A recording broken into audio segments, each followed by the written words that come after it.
The truth is, time is never equally distributed as we were told.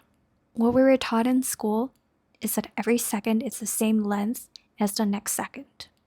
From second, you have minutes, hours, days, weeks, months, years, decades, centuries.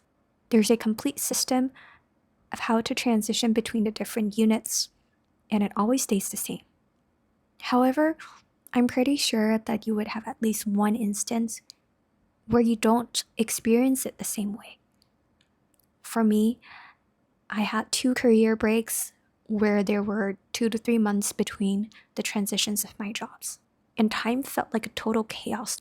Something that happened 3 days ago felt like it was 3 weeks ago. And something that happened just a week ago is as if it's something yesterday.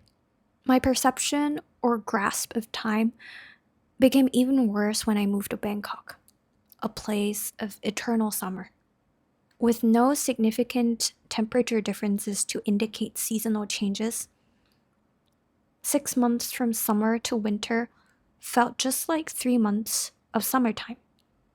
Even if we look back at our memories, although things are distributed linearly, what we remember are things that carries weight, are moments where we held strong emotions.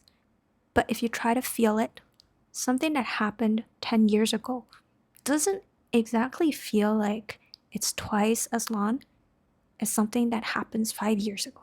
The distance there is immeasurable, and it's not mathematical at all. Time is something that we experience differently from how we measure it.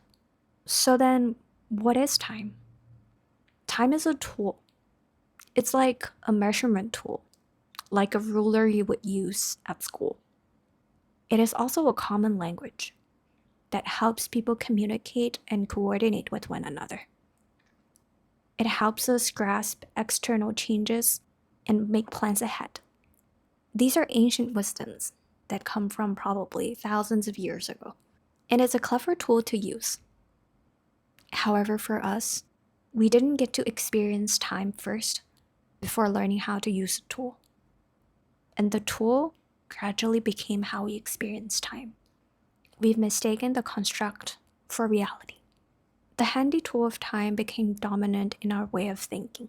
Because it's a universal measurement, we would easily use timeline as our reference when we are thinking about making plans and achieving a goal.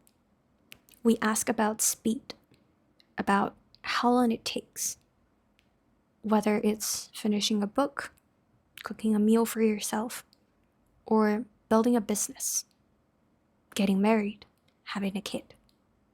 Because timeline is so easily accessible from the outside, we thought that that is how we're supposed to measure how to go about the goals that we have in mind. While time is a good angle of understanding how to achieve what you want, what truly helps you achieve is actually the effort that we put into it. Let's say you're baking a cake.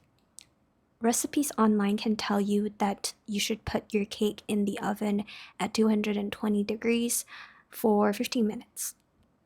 But the recipe will always tell you that you need to constantly check the oven to make sure that it bakes to the exact status that you want, because every single oven is different. In fact, it is never the time that determines how the cake is baked. It's the heat, the energy that the oven pours into the batter that turns liquid into a fluffy cake.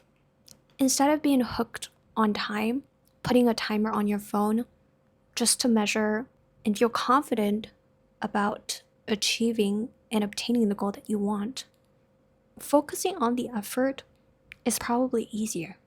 Time is but a measurement of how much effort we are putting in against how much effort is needed. And everyone can operate at a different speed, achieving the same goal with different time.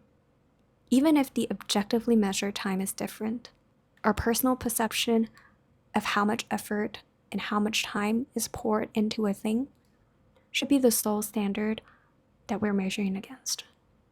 We are different ovens and different molds. We can easily compare ourselves against the timeline of others. but it's very hard to compare ourselves against how other people put their effort and energy into what they're doing.